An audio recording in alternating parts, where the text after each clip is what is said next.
Direto da Universidade de hoje traz o documentário De Produtores a Personagens.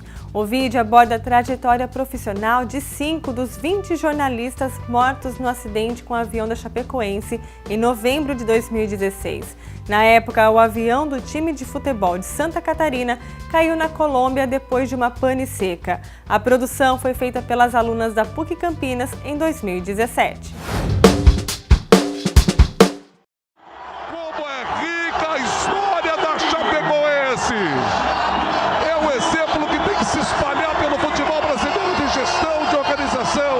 De paixão, de envolvimento de uma cidade, de uma comunidade com um time de futebol.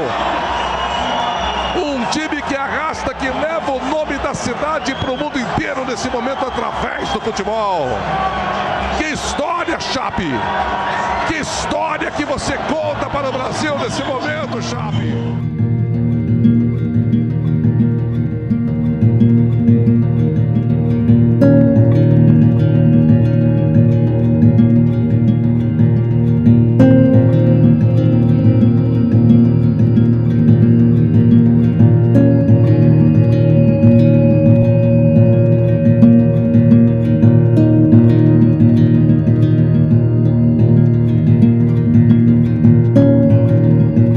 Eu vi na segunda hora que eu acordei, né? Eu acordava por volta de 6, 6h30. E às 10 horas da noite, o dia anterior da segunda, né? Na segunda eu mandei uma mensagem, você já chegou? E aí, como é de normal, deixo carregando o celular e aí eu fui ver se ele respondeu, não tinha resposta. E aí eu vi também que tinha o grupo da rádio lá. Peguei e abri, e aí no que eu abri eu vi a mensagem que tinha caído o avião da Chapecoense. E que eu falei, não, peraí, não foi isso. Aí que eu fui ver na televisão, que eu fui ver na internet, que realmente tinha... Só que até então falavam de pouso forçado, né? Lá ainda era 28 de novembro, aqui pra gente já era 29, foi na madrugada, né? Lá 10 e pouco da noite, aqui 1 e pouco da manhã. Pulei da cama, comecei a tremer, fiquei na frente da televisão, nem... Até cair a ficha, um pouco, até agora não caiu, na verdade, né? Foi impressionante, foi assustador, sabe? Para falar a verdade, foi assustador. Aquela...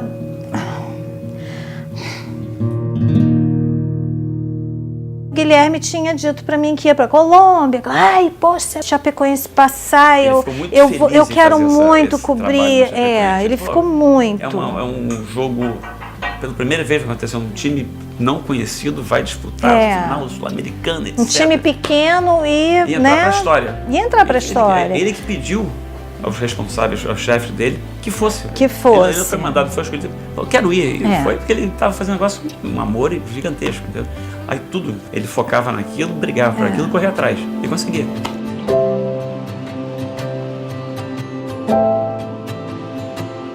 O Guilherme, entre 50 aspas, só fez comunicação. E seguiu reto naquilo. Juntou com a paixão pelo esporte, juntou com a paixão pelo Botafogo, foi cobrir esporte e despontou. Olimpíada não é uma novidade para o Alisson, que em 2012, jogando com o Emanuel, conquistou a prata em Londres. Mas é sim uma novidade para o Bruno, que na primeira chance que teve, conquistou ao lado do parceiro algo inédito para os dois.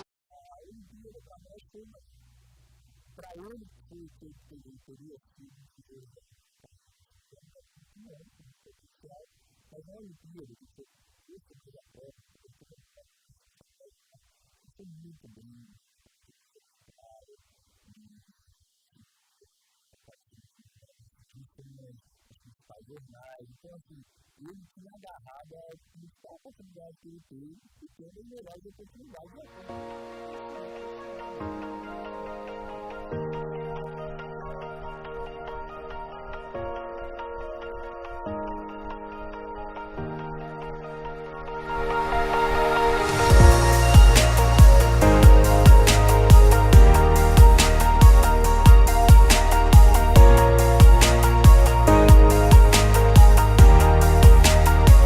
de esportivo, ele é um escravo no final de semana, né? Ele não tem família, ele é que nem um jogador.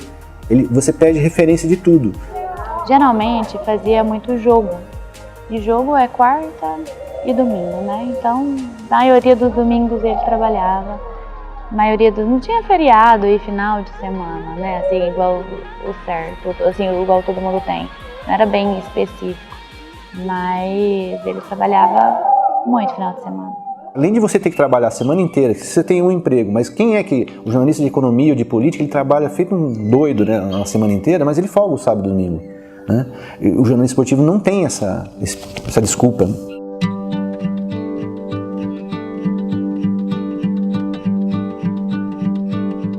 Conheci o Ari aqui trabalhando, na verdade eu conheci o Ari em São Paulo, fui fazer uma matéria lá, falaram, pô, não, tu vai trabalhar com um cara, que o cara é demais, é mágico, você vai ver as imagens e tal. E eu confesso que eu tive dificuldade em escrever um texto em cima das imagens do Ari, porque, cara, era um negócio tão bom, que tudo que eu escrevi eu achava que tava ruim.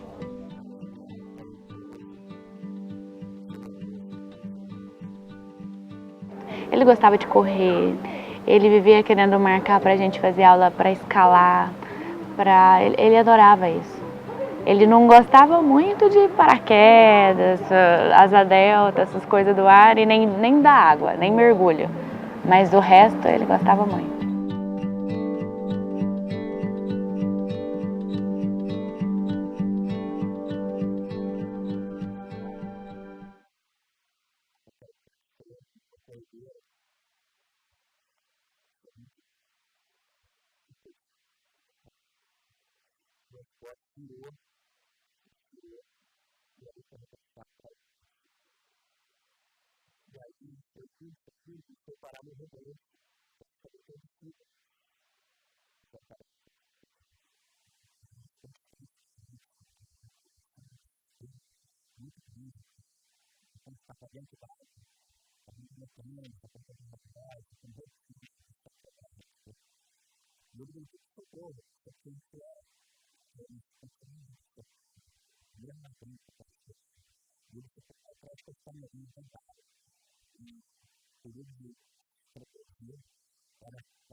As pessoas às vezes não sabem que o trabalho, por exemplo, num jogo de futebol, a gente precisa chegar com 2 horas de antecedência, 2 ou 3 horas de antecedência ao jogo na TV, faz o jogo, depois fica para a entrevista coletiva do técnico, às vezes tem que procurar um outro jogador que fez alguma coisa que você tem que entrevistá-lo, aí você vai para a TV, aí você tem todo aquele material para você decupar, fazer um texto, né, para contar aquilo, para colocar no outro dia para as pessoas, e aí você sai da TV às 5 horas da manhã. O duro da gente assim, é o fim de semana, que você vê todo mundo ficando em casa com o filho e tal, né? Mas essa era a vida que anunciavam pra gente lá atrás, né? Que os professores falavam, que a gente via os outros fazendo, então assim, você tem essa opção. Essa é uma opção pesada. O jornalista é meio atemporal, principalmente na semana. Então assim, você está aqui hoje fazendo uma matéria que pode ser hipoteticamente na segunda, mas você vai fazer a mesma coisa no domingo. A primeira coisa que você fala quando um jovem vai entrar numa redação, a gente falava, olha, prepare-se, a tua vida vai acabar.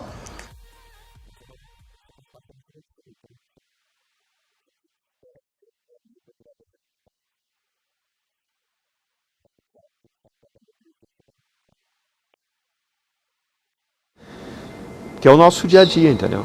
É isso, ó, esse barulho aí, é pegar avião para cima e para baixo.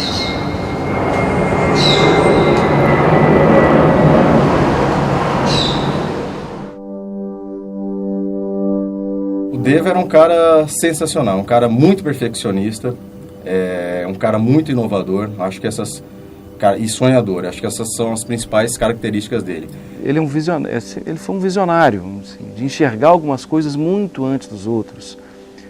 Muito dedicado, muito profissional, estudava os jogos assim, de uma forma muito decidida.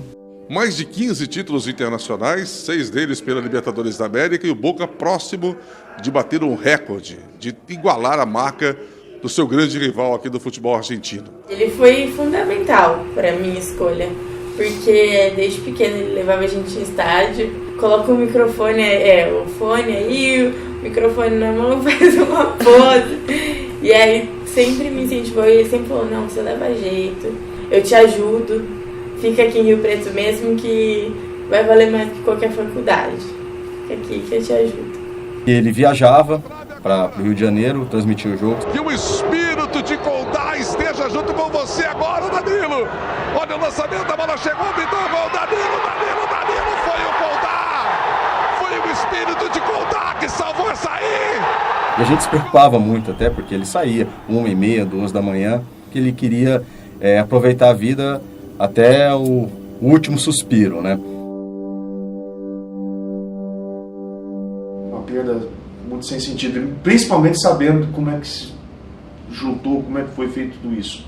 O que ocasionou essa morte, esse crime? Porque se você parar para pensar, eles foram assassinados. A irresponsabilidade cometida pela empresa, um piloto, um profissional agir da forma com que esse piloto agiu, sabe? Ele andou no fio da navalha várias vezes. E onde não podia dar nada errado, no dia que não podia dar nada errado, tudo deu errado. Então, o Deva hoje não está aqui, esses outros companheiros que não estão mais aqui, isso não foi um acidente. O que eu digo, assim, que marcou muito, que foi como ele estava apaixonado, como eu nunca tinha visto ele antes, porque estava acontecendo com a Chapecoense. Parece até assim uma ironia do destino, porque ele abraçou de uma maneira e ele falava muito desse jogo, de toda a trajetória da Chapecoense, né? E ele chegou até a confidenciar, falou, acho que eu estou no melhor momento da minha carreira. Vivia intensamente. Nossa, ele se apaixonou pela Chapecoense. Então, Ibirubá era uma outra realidade, né? Era fazer uma cobertura do Grêmio, do Inter e os jogos mais da região ali.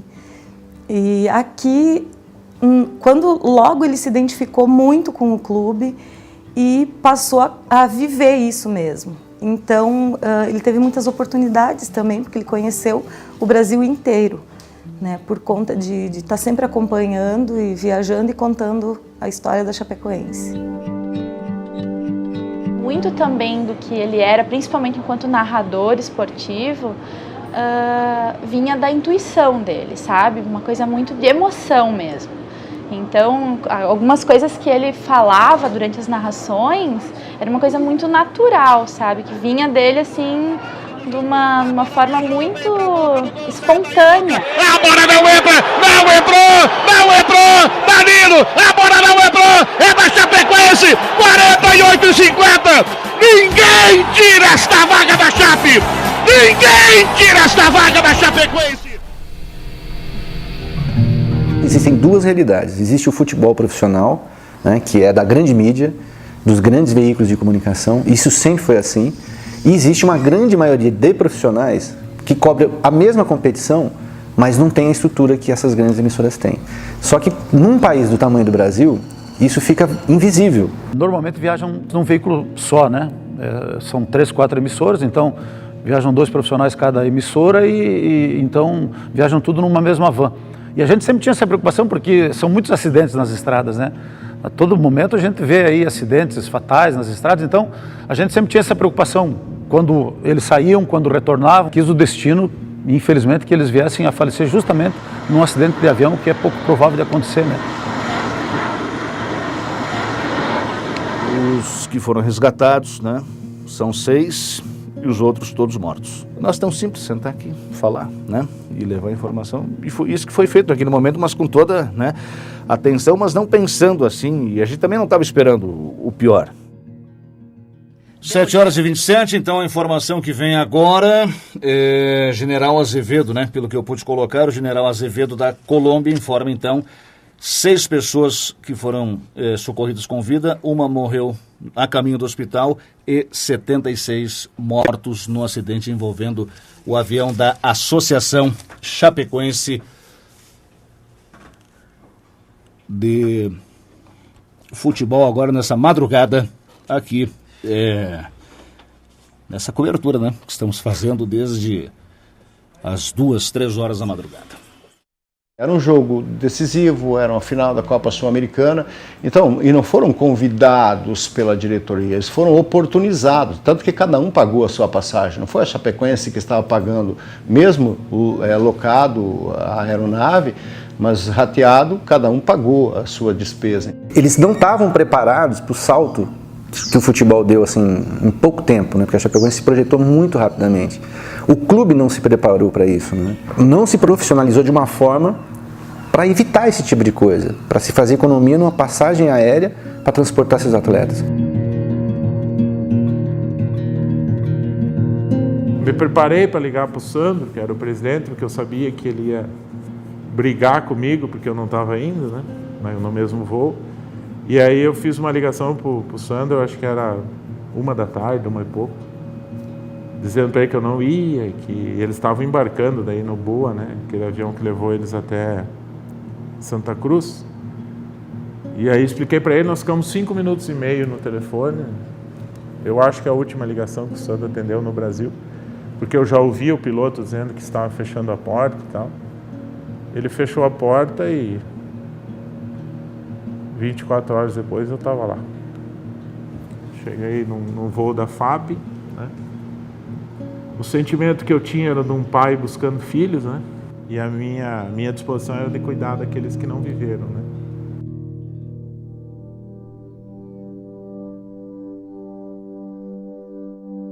A gente saiu daqui de Chapecó sábado ao 12h30, 1h da tarde, já com a certeza que ia continuar indo para Medellín. Para a ida, o Ivan decidiu que não ia viajar, ia colocar o Gelson no lugar dele, e daí começou uma confusão.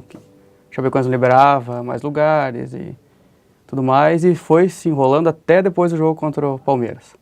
Ali daí foi a certeza que não ia viajar. Chateado é pouco, eu fiquei possuído. Daí voltei, brabo, na viagem inteira de volta, de van. Não dá para dizer que eu estava aliviado para não ir. Por tudo que aconteceu, por muita gente, nem era só o Gelson e o Picolé daqui da rádio. Conhecia muita gente lá. Então acho que não dá para dizer que estava aliviado. Fiquei em choque.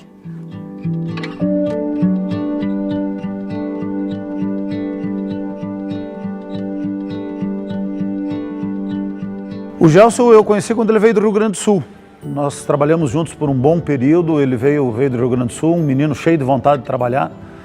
Né, ele iniciando na carreira também, né, recebeu uma oportunidade para trabalhar junto com a gente. Na ocasião, estava começando a sua carreira, era muito inexperiente ainda, né, mas um menino cheio de vontade, assim, um batalhador, um lutador, né, não tinha preguiça, vivia intensamente a profissão de radialista, de narrador, de locutor.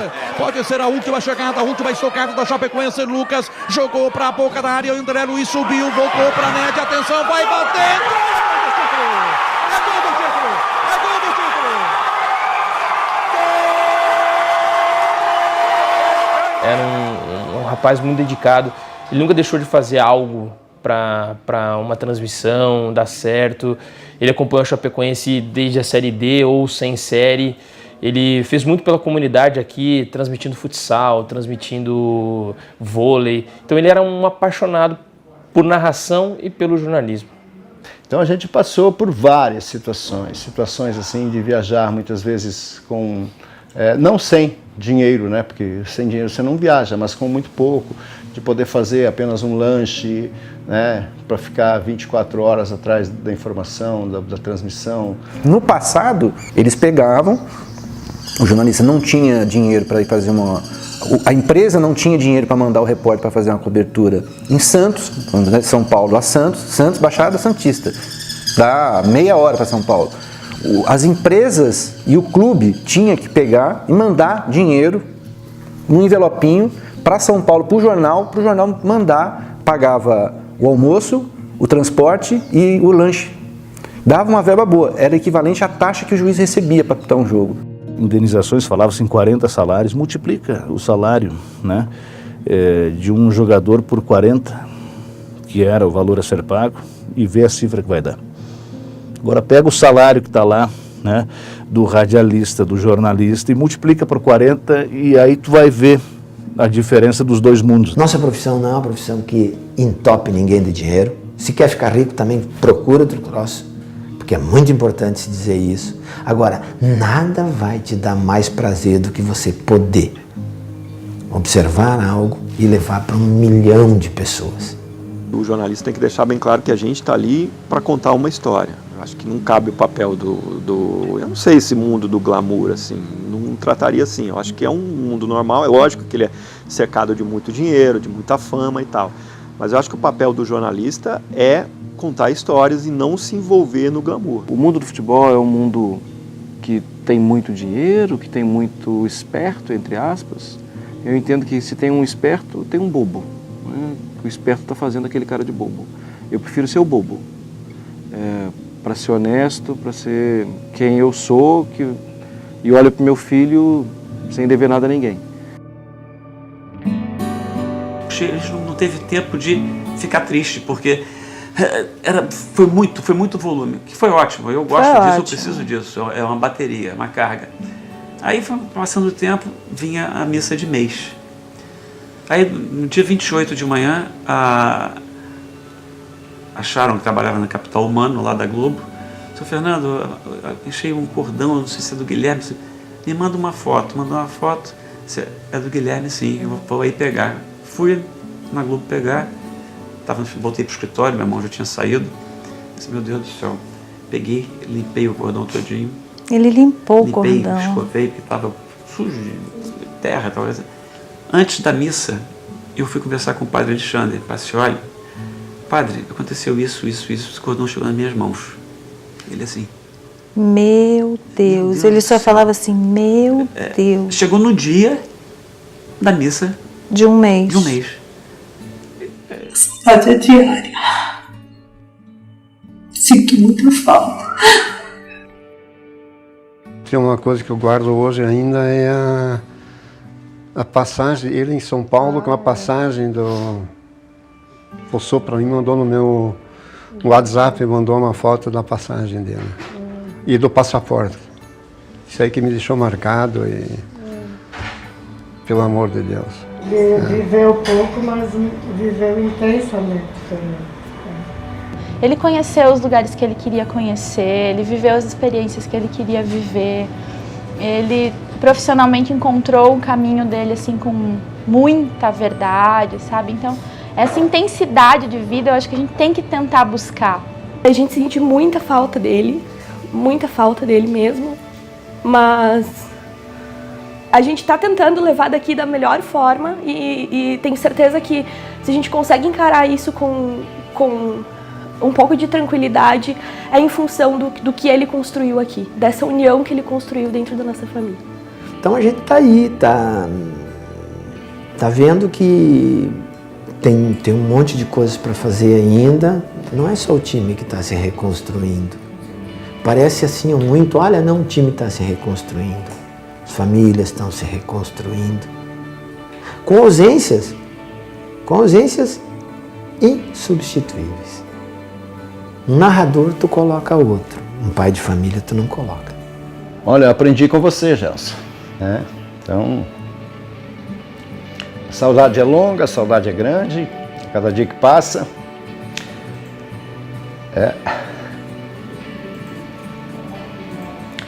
A gente que convive aqui e que tem que estar segurando as pontas, né? Então, realmente é difícil. Acho que não precisaria nem falar nada, mas eu queria ver eles bem.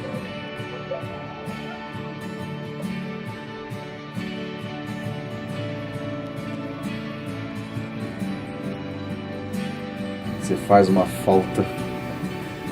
Eu vou nem falar a palavra depois, mas você faz muita falta, cara. Você foi o pai, o amigo, o profissional, a pessoa que teve durante todo esse tempo com a gente. Eu, particularmente, eu devo muito a ele.